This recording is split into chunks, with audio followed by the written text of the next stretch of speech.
This week a special announcement video was released confirming the earlier rumours about Microsoft considering Obsidian as their next acquisition. Sure enough, the developer known for such RPG games as Pillars of Eternity 2, Deadfire and Fallout New Vegas are joining Microsoft Studios. This venture works well in Microsoft's favour, as they get a studio that works on RPGs, giving their platform PC and Xbox One a chance to develop more titles in this genre. But that's not the only studio to be joining Microsoft Studios. InXile Entertainment has been snapped up. InXile is known for such titles as Wasteland and most recently The Bard's Tale 4 Barrows Deep. Both studios will continue to produce RPG projects, which seems to be the reason why Microsoft was so keen to acquire these studios. It has been quite a busy year for the company, also acquiring Playground Games, Ninja Theory, Compulsion Games and Mojang. They now have 13 different developers working under Microsoft Studios. What do you think of this news? Let us know in the comments below. Microsoft announces backwards compatibility for Final Fantasy XIII at XIII. The games will also receive Xbox One X enhancements. Originally released in 2010, Final Fantasy XIII made its way to Xbox 360,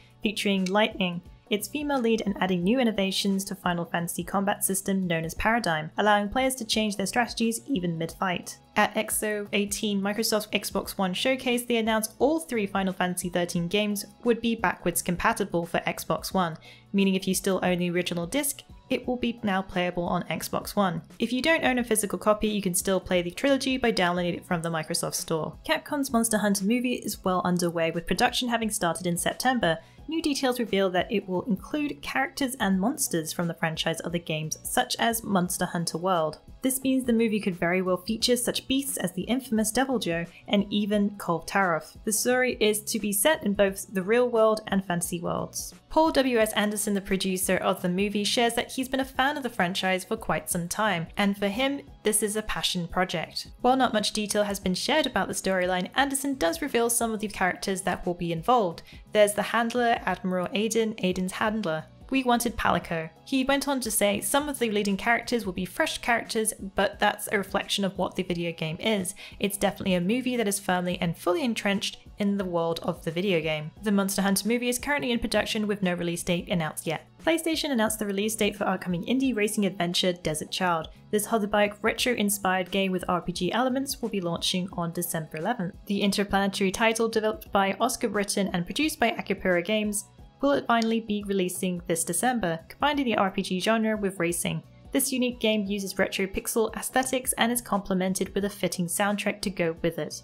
Not only did Britton come up with the narrative and game design, but also most of the backing tracks. In the quirky announcement, the developer himself shares the Desert Child has gone gold, which is an industry term meaning it's full steam ahead for the release of the game. Desert Child will be releasing digitally on December 11th on PlayStation 4, Xbox One, Nintendo Switch and PC. It's that time of year again where you can help pick the Game of the Year 2018 awards. There are an array of categories for the Game Awards and over 100 games to choose from. Each game will have their chance to shine, as there are multiple categories that they can be voted for. These categories include Game of the Year, Best Ongoing Game, Best Game Direction, Best RPG, and much more. The contenders that are included for the Game of the Year include Assassin's Creed Odyssey, Celeste, God of War, Marvel's Spider-Man, Monster Hunter World, and Red Dead Redemption 2. Top contenders for the best role-playing game include Dragon Quest IX Echoes of an Elusive Age, Monster Hunter World, Ni no Kuni 2, Revenant Kingdom, Octopath Traveler, and Pillars of Eternity 2 Deadfire. The winner will be announced on December 6th at the Game Awards. You can watch it live from most major streaming platforms. New features will arrive for Assassin's Creed Odyssey with the latest update, details of which were included in Ubisoft's latest blog post. The post outlines some of the features, which include a visual customization system, allowing a full range of options for personalization of gear, or transmog if you will.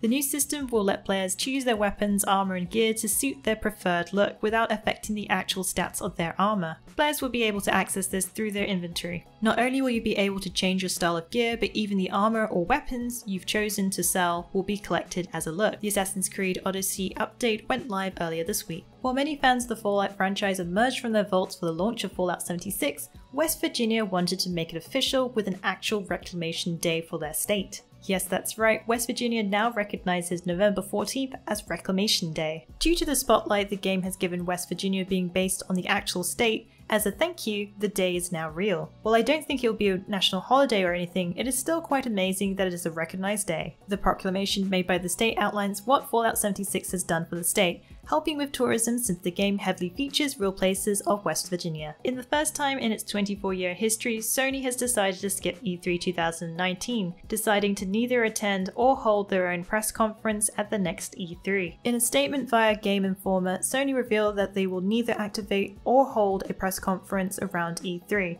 This also means no Sony exhibit at the event also. In their statement they shared, as the industry evolves, Sony Interactive Entertainment continues to look for inventive opportunities to engage the community. This isn't the only event they've decided to forego. Back in September they announced that their own PlayStation experience, which happens yearly, was also cancelled this year. The publisher THQ Nordic has been busy as they snap up the intellectual properties to the RPG series Expeditions. They also confirmed that they're starting development of a third installment. In a tweet on their official Twitter account, they announced that they have just acquired the historical-inspired tactical turn-based games Expeditions. This includes rights to Expeditions Conquistador, Expeditions Viking, and also the downloadable content for the games. They also announced that they are already in agreement with developers Logic Artists to start working on the third title in the series. But this is not the only recent acquisition that THQ Nordic has announced. Just this week they shared that they have just bought Bugbear Entertainment, known for its fast-paced driving game Breakfast, and also Coffee Stain Studios, known for its quirky goat simulator game. Well, that's it for the Week in the Wikis. Please join us again next week for yet another great week of gaming. Remember to check out our VIP program for some exclusive supporter benefits, and budding writers should take advantage of our Become an Author initiative. Thanks again for being part of this great community. Keep checking in with us for news, reviews, YouTube streams and vids, and general wiki goodness. Follow us on social media for all the latest and greatest. The more followers we get, the larger of the army of the Fexers grows.